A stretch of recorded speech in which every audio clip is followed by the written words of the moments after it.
Islam, family. Islam. All praises are due to Allah. Somebody was the highest of honor, so His holy and divine prophet, noble true Ali. Islam. Islam. So, to camelback, to add on to the both powerful measures by both our sister secretary and one of our faithful, many faithful, Brother Yosef. I want to expound upon the principles of nationality, how it relates to race, to our ethnicity. How does it make sense? Because we say that we understand what nationality is, and we know what nationality is, but do we fully understand it? How many of us know what nationality is? Whether it be textbook, off the top of the dome, we know what it is. All right. So now the question that I asked, and I'm gonna open the floor just for a moment. If we know what nationality is, then is it really important? And if it's important, why? Why is it that our prophet is asking us? He's giving us an order, if you will, to teach our people about their nationality and their divine creed. Why is it important? Why was it important back then, and why is it important now, today? Like, can we give an example of how nationality would have made even the slightest, or even of the minute of differences with our people? How would a nationality make a difference, or how would race? Because we're going to talk about that as well. How would using the power to defining our race as descendants of Africans born in America, how would that make a difference? How did that make a difference back then and in today's society? Just open up the floor for a moment if anybody has a measure. Like, is it important? Why is nationality important? Islam, sis. Sis first. Yeah. Islam.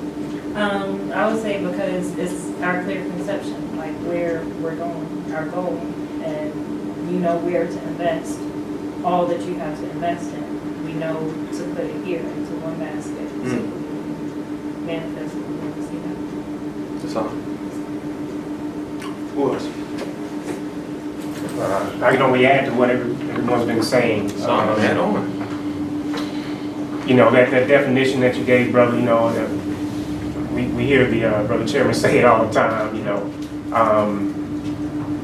To add on what you were saying about the unity, you know, group economics is one thing. You know, the prophet talks about economics and, you know, finances and being able to support the nation financially and things like that to reach our, you know, to reach the higher spiritual planes. I mean, economics is important. Mm-hmm. Also, political power. Back in the 20s, you know, Moors in Chicago were able to elect Oscar DePriest, right, you know, to office. You know, when you have a candidate in office, you know, you're a constituent, you're able to, you know, influence votes and, you know, other legislation and all the things that go into politics and nations and you know, just building communities. You know, today we were able to elect an Asiatic mayor, but everyone still, you know, has an incorrect status. Not everyone, but, you know, most of our nation on our side has, you know, their status is still that of, you know, black. You know, so in that we're not able to tap into the higher spiritual powers or even our divine rights as citizens. You know, we still do things under granted privileges. You know, being in that status. So nationality is important. Just for politics. And when you have good politics, you have good economics, you have good schools, you have good infrastructure, which Atlanta has a lot of that, but in our communities, not so much. So, that's why nationality is important. All of those are correct answers. Even the common, nationality is important for protection. That in context would be the correct answer, but I wanted to hear something besides. I wanted to hear something more in depth. I want to read in part the article, very first article in the Morris literature, What Should We Call Him? I'm not going to read the whole article. I'm going to read it in part. And even though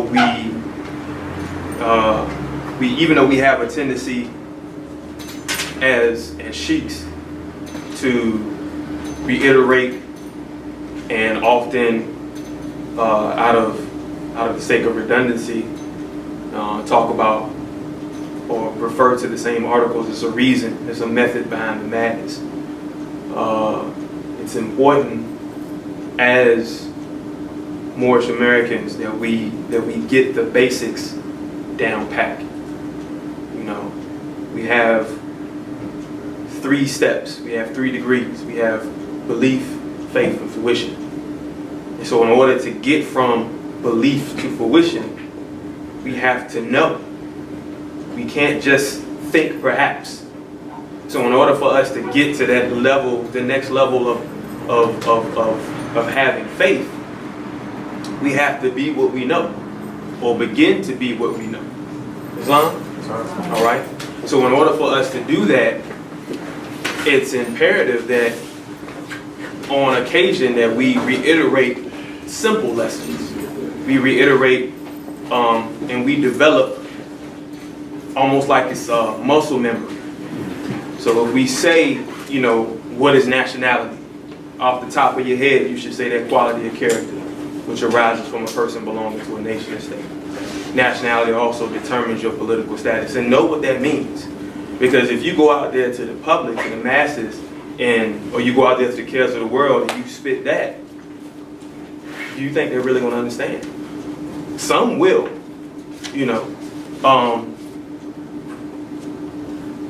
we want to be able to be what we know. And we have to start from ground zero. We have to start from that foundation. We have to start from this belief stage.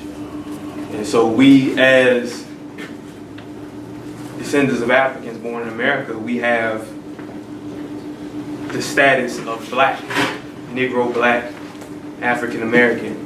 Every so often it changes. And if we know that nationality determines our political status, what is the political status of those that are under the names Negro, black, and colored? I mean, let's just think about that now. Like when we think of black, and this is a teachings from the Honorable John Henry Clark. May Allah be pleased with him. If we say, what is the quality of character of a black person, what is that? What is the quality of character of a Negro? What is the quality of character of an African American? It's important that we think about this. This is the stuff that we have to ponder. Why did Noble Drew Ali give us the nationality of Moorish American? Because he could have named us, he could have told us that we were Moroccan American. Could have. He could have told us that we were from Mali. Could have said we were from Songhai. He could have said that we were from, he could have took the most concentrated, quote unquote, group of captives from the northwestern and southwestern shores of Africa and concentrated that, and that's what we could have been called. He could have went even further and said, well, since we were already here, because being descendants doesn't mean we came by way of, the transatlantic. He could have gave us a name of, one of our ancestors that were already here from the indigenous tribes. He told us we were Moorish Americans. You got to think about that. You know what I'm saying? But I digress. I want to read in part from What Shall We Call Him? And it reads, the matter of the various names given to these 22 million people with all colors of every race. Those who are taking notes, I want you to jot down race. All colors of every race of the globe was an act of European psychology. Also, those who are taking notes, I want you to write down European psychology. All right? They gave him a name. Listen to that now. They gave him a name. Then defined it as something inferior to theirs. White. What is white? White means purity. Purity means God. God means ruler of the land. Islam.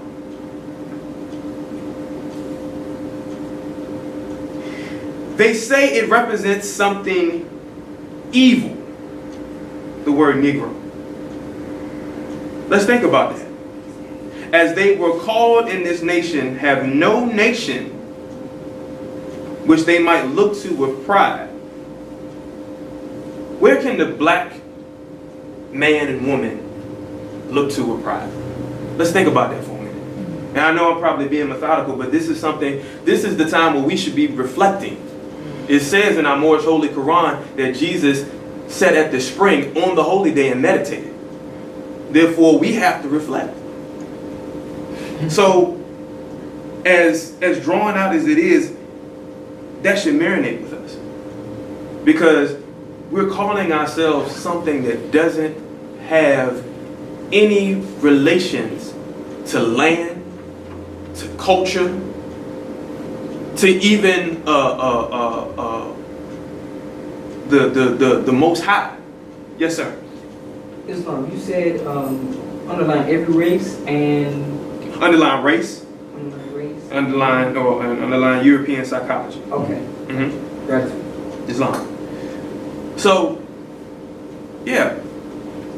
That, John Henry Clark said that nationality is important because every man, when you think of who we are as descendants of Africans born in America, if we were just to go with this concept of being Negro or black, it wouldn't tie us back to anything.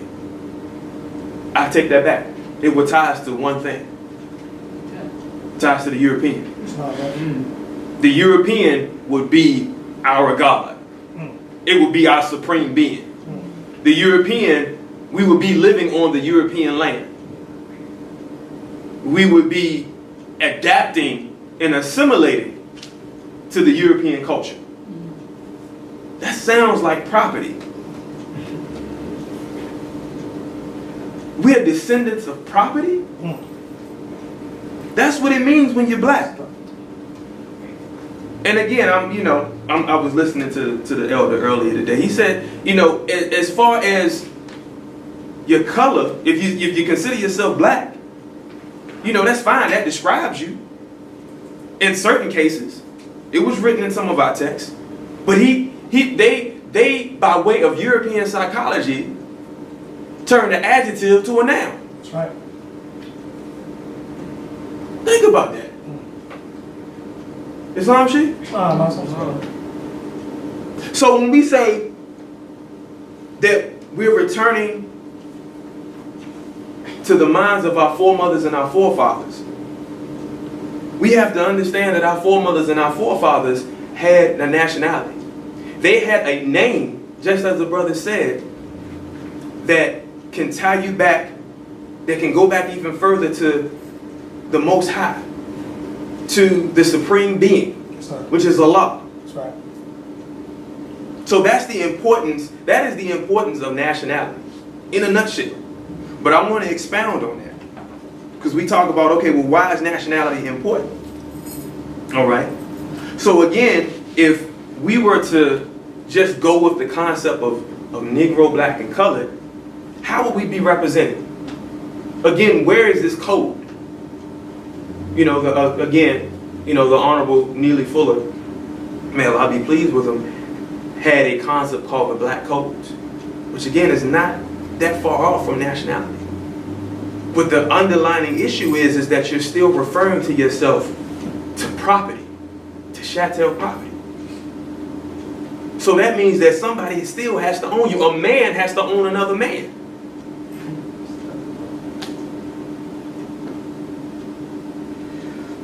Are y'all with me? Yes, sir, Chief. Nationality. The importance of nationality. Why do we have to have nationality? Nationality,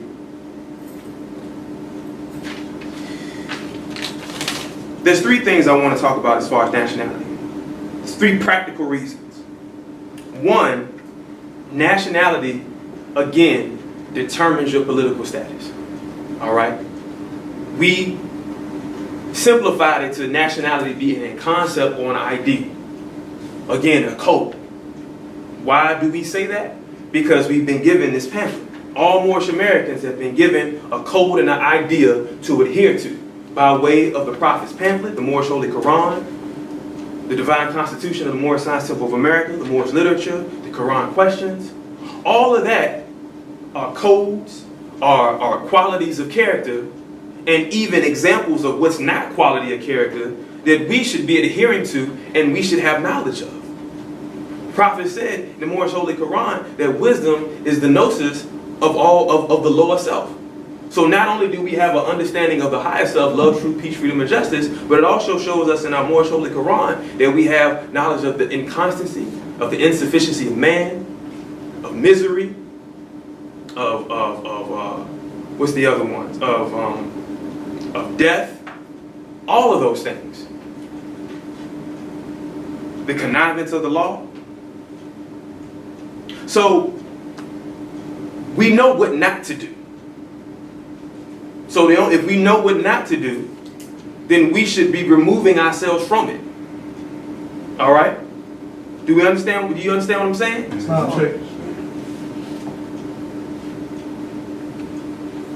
Again, nationality also determines your political status. It helps to establish culture. It helps to establish institution. And it helps to establish education, economics, industry. Because all of that will be formed under one supreme concept. That is really love. Love in the preservance of life. And the legacy for the babies. Islam? Islam. Another important concept why nationality is important is as a sociological impact. It establishes pride. Prophet says if you have race pride, then join the Moorish Science Temple of America. Come bring yourself back into the Constitution of old. Islam? Islam. If you're saying that you're black, we understand the lofty and the spiritual concept behind that. But we're talking about living on these United States of America. We're talking about living on this federal republic. And on this federal republic, when you fill out your application, your race says that you're descendants of Africans. Doesn't tell you exactly where, but those descendants of Africans are linked to you being property. Once again, that means you have no say-so. You have no rights. You have no rights that are immediately given to you as human beings. And we're going to get into that a little later on as well. Because again, as the noble brother said, it had to be introduced to you by way of civil rights, by way of human rights. So they're saying that we had to raise you up a little bit because even after 1865, you were still considered 3/5 human. So we had to put you somewhere in the cosmic scheme of how we're going to operate this government. So, and this is a question that we're going to get back to. Can you have a nationality and be a citizen? Can you be a citizen and have a nationality? Yeah. So are we clear on the sociological impact? Because you can say I'm Moorish American. You can say that with pride. And you can trace yourself back. Islam? Islam. The third reason, psychological impact. All right? And that's deep. Because when we think about, I've been running with the phrase, you know, the European psychology has done a number on us. Because it has. When we think about, for a moment, even for a moment, by way of our ancestors that were already here, the indigenous peoples, and from by way of the African diaspora, what we went through, we're not going to go over that, but we can think about that in our mind. In its varied realm. And that carries on through your DNA. So we're not just talking about physical attributes, we're talking about psychological concepts that carry on through your bloodstream. And that we still hold on to that. So it was a Moorish elder that told me when I proclaimed my nationality, he asked me how old I was. I was at that time 27. And he said, you know, brother man, you know, all praises are due to Allah for you having or you recognizing or proclaiming your nationality rather. Now the goal is shaking off 27 years of Negro, black, and color. Think about when you proclaim your nationality. Right now, technically, I am 7 years old. Islam, Sheik. Reborn. That's right. Resurrected. Islam. But I was, for 27 years, I was dead. I was dead to myself. I was dead to my friends and my family. I was dead to the world. Think about that for a minute, family. Psychological impact influenced by cultural factors which gives you the power to define. See, that's one thing, another thing that is, I cannot stress enough about the importance of nationality and what the Prophet gave back to us. He gave us back our power. The saving power. You understand what I'm saying, family? When was the last time, think about when the last time you had power. When you chumped your supervisor at the work. When you got a one-up on your significant other when you had an argument. That sense of power. When you dunked the basketball. When you caught the pass. How much power you felt. You wanted to sidestep and do all dirty bird and all that stuff. But the Prophet says that you as a Moorish American have power to define. You have the power to direct your own life. You don't need European psychology to determine who you are. Because you already know who you are without a doubt or contradiction. Islam, Sheik. Islam? Islam. So that is my measure, adding on to what the importance of nationality is. And I want to expound on a couple more things before I yield the floor, because when we have nationality, but again, what I want us to think about when we think about this Moorish national movement, I want us to think about this one word. And I know it may seem trivial, but it's very important when we think about how we move and how we navigate and how we interact with each other as well as with the other nations. That word is context. Because you see, nationality in different parts of the world varies minutely. As I mentioned before, the United States is a federal republic, all right? So the Prophet had brought back to us nationality. All right, so we're Moorish Americans. But when we get this piece of paper, when we want to fill out an application to get a house or to fill out for a job, credit card, nationality is not mentioned anywhere. What's mentioned? Race. Tell you about your race. All right? So when we talk about nationality, the nationality is that component within a country, because we are in a country, that the people define themselves with.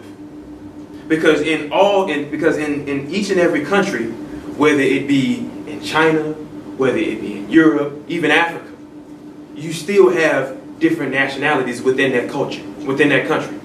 Islam? Islam. Do y'all understand what I'm saying? Yes, sir. All right. So the Prophet not only returned to us nationality, but he also returned to us the ideal of who we are as a race. What is our race? Asiatic. Our race is Asiatic. Why is that?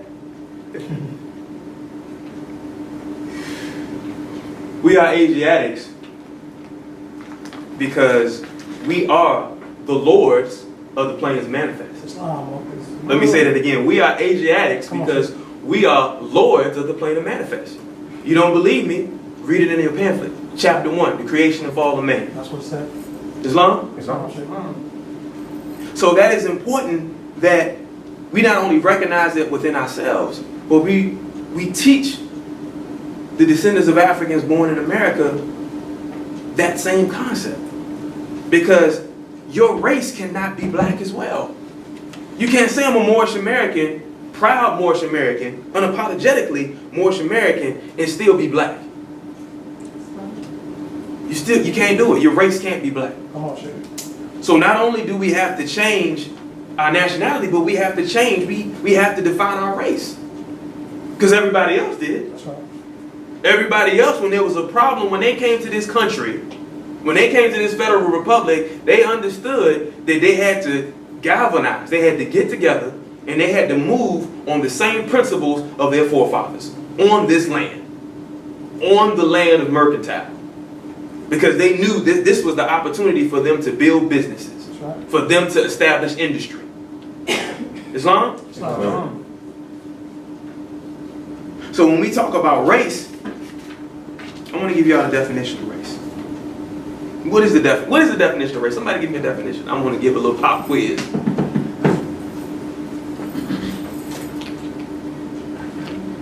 Islam. It means species. Species. All right. So what defines and determines a species?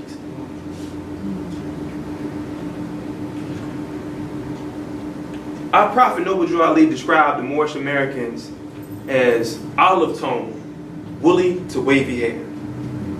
All right. But he also mentioned to us that Moorish Americans are a certain type of people. That's right.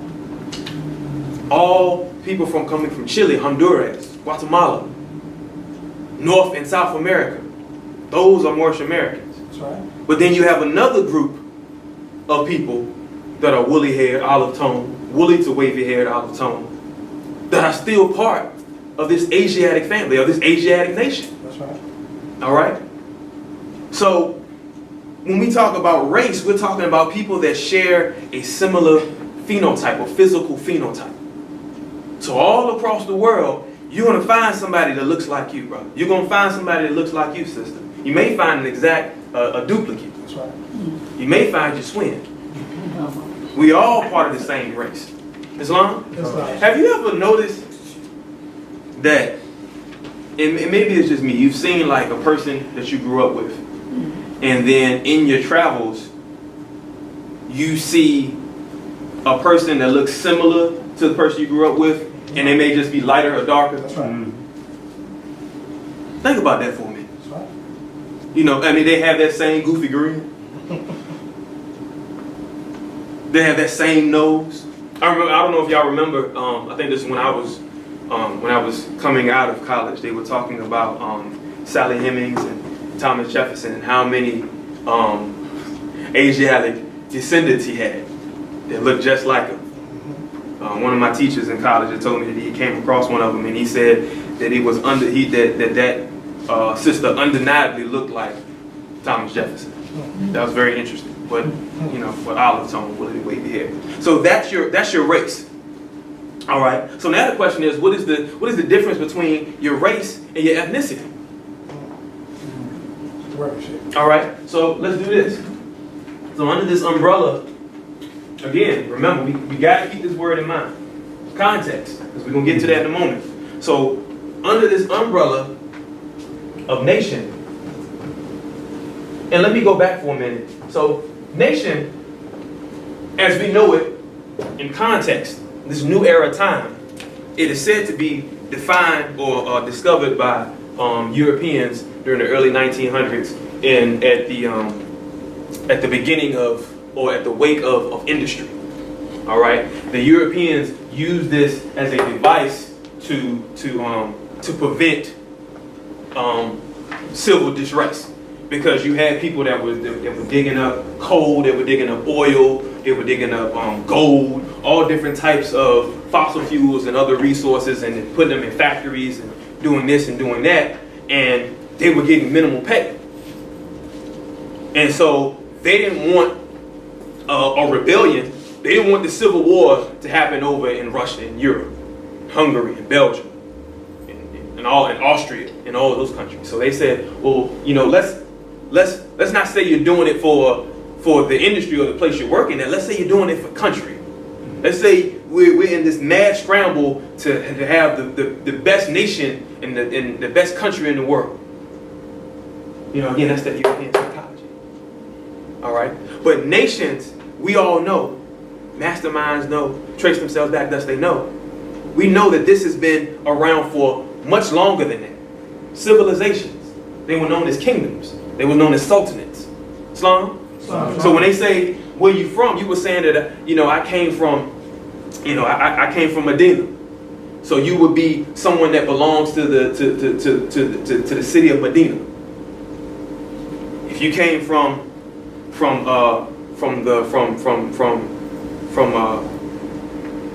Mali, you were someone from the Mali kingdom, and you had different traits that people could tell. All right. So under this concept of nation, you have your race, you have your ethnicity, and if we want to go any more in depth, you got going down to your tribes, and then your clans. Can't spell. All right. So within this nation, again, back in the day, they were considered sultanates. All right. You had people again that was coming from, you know, they shared a similar racial, they shared a similar phenotype. Some would consider it Hamitic features. Some would consider it to be something else. But there was always, we all shared the same bloodline, the same physical features. But then when it came to ethnicity falls under how certain groups of people do a certain thing. Culture. And I've been given the recent example about Islam in China. All right. Islam in China. Well, you have a group of out of 100% of the Chinese population, 15% of them are Muslims. All right, whether it be Sunni, Shia, etc., etc. But you have 10 different ethnicities of these Chinese Muslims. And I say it all the time, I get a chuckle out of it. So you have a group of, you got a ethnicity of Muslims that may look like they're from Pakistan with the long beards, the Jalabias, white Kufis, so on and so forth. And then further east, you have a group of Muslims that look like they're from Crouching Tiger, Hidden Dragon. Group of color, I mean, they're very colorful. Swords, bangles, and everything. But at the end of the day, it's still la ilaha illallah. All right? So, customs do not alter the nature of truth. All right? So this ethnicity is just saying that you may do something a particular way. You know, if you go to this temple, in this temple, temple number 19, as you can see, our culture is influenced by the degree of Muhammad. But when you go to another temple, it may be influenced by the degree of Jesus, Islam. so on and so forth. That's right. But we all acknowledge that divine constitution and Bible. Islam. Islam, Islam, right. that is your ethnicity. Don't let the European fool you and make it seem like your race and your ethnicity is two totally different things. All right? There's a difference. And again, we have to think about nationality in context. All right? Because, for example, we have the United Kingdom. The United Kingdom is broken off into 4 nations. You have England, Wales, Scotland, and Northern Ireland. England, Wales, and Scotland make up Great Britain. Islam, Sheik. And within that, they'll tell you that, quote unquote, that you have a certain percentage that is considered white, certain percentage of race that is considered black, so on and so forth. But the question is, how are you classifying the others? How are you classifying the other groups of Asiatics that are inhabitants of the United Kingdom? And we have different stories, both Grand Governor and myself giving examples on how brothers that come from places of like Egypt and in the Middle East, how they would change their racial status from white to black, or from black to white in certain cases. So let's get out of our minds that the race is exclusive to us. It's not. It's a political construct. And it determines your political status. So again, as black people, even let's say that Brother Yosef ran for office and he was able to get all the Moorish Americans, everybody, all Asiatics that lived in Georgia, their nationality changed to Moorish American. He would still have more work to do, because now the next step is, now he has to change the race.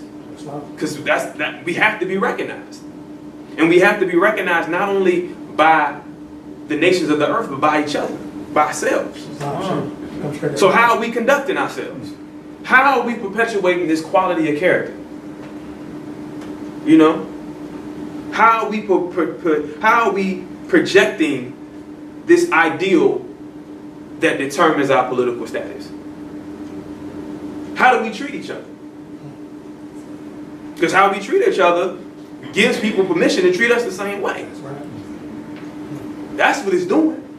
And that in turn determines your political status. If you treat yourself as undesirables, then you're going to be treated as undesirables. Think about that. What's your value? How much are you worth? I know the sisters say, I'm priceless. I know you are, sister. Praise God. But essentially, as a black, as being under the status, under the title of black, Negro, black, and colored, what's your value? You got just as much as value as that chair that you're sitting in. Islam? Islam.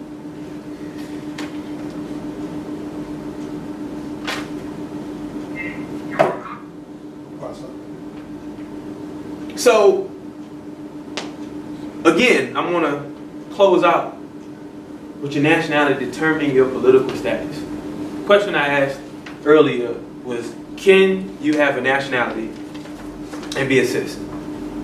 Can you be a citizen and have a nationality?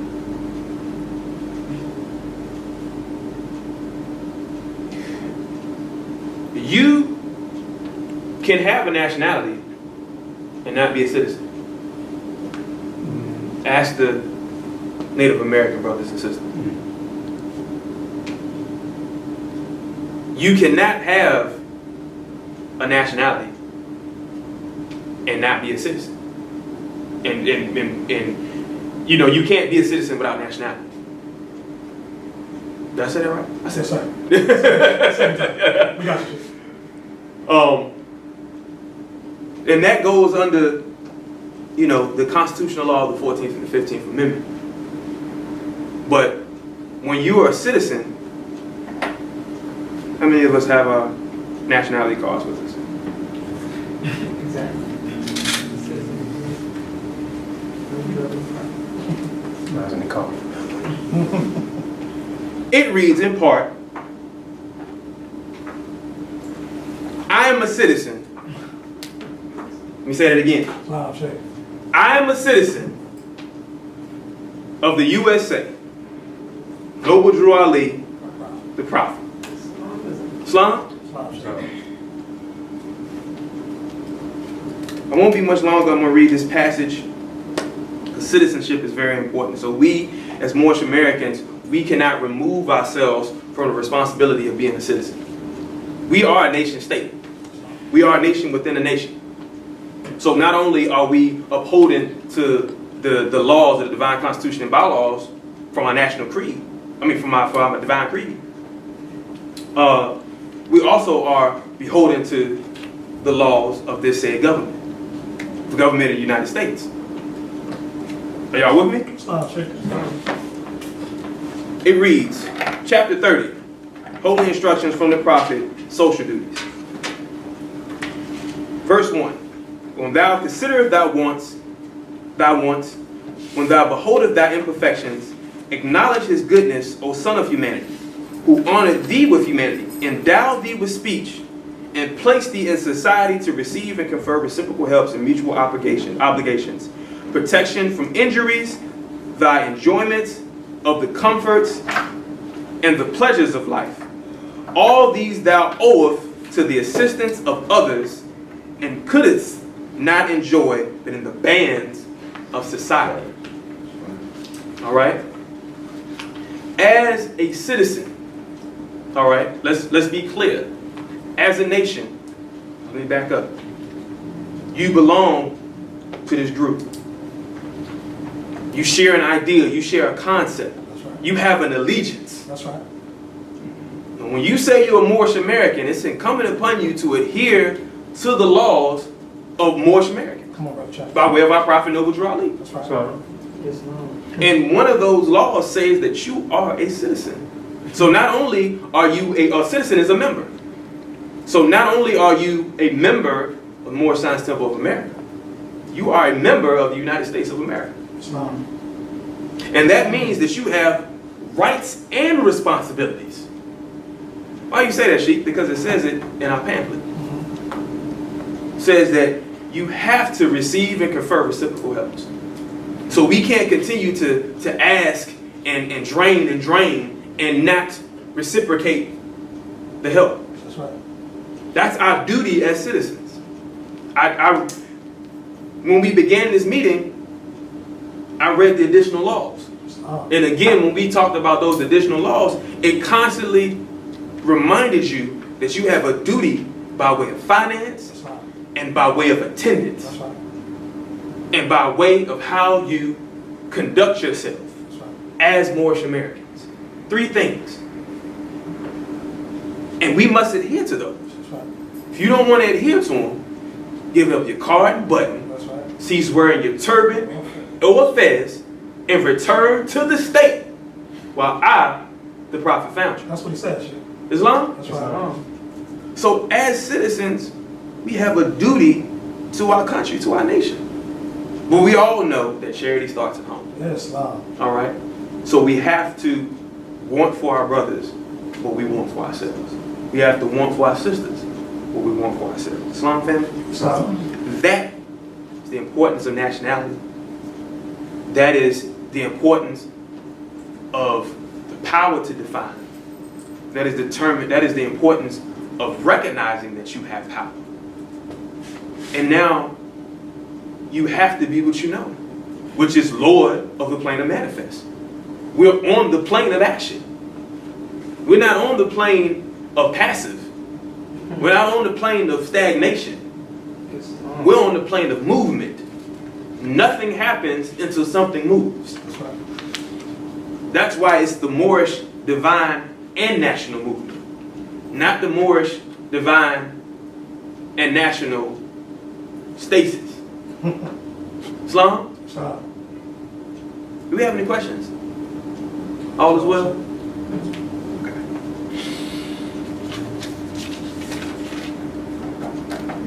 How is everyone? Oh, truly well, Sheikh. All truly well?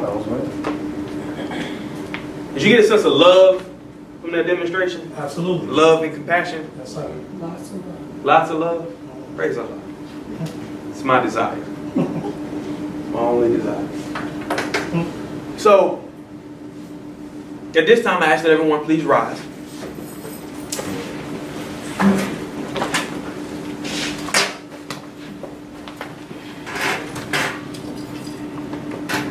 Every nation has set leaders, those that Allah has ordained to be an example of His glory, to be an example of His steadfastness, to represent the ideals of purity and love made manifest. It reads in our Moorish Holy Quran by way of chapter 28, chapter 29, master and servant, magistrate and subject, that we should adhere to our leaders. That the greatest thing that you can do to show respect to your leader is listen and obey. Obedience.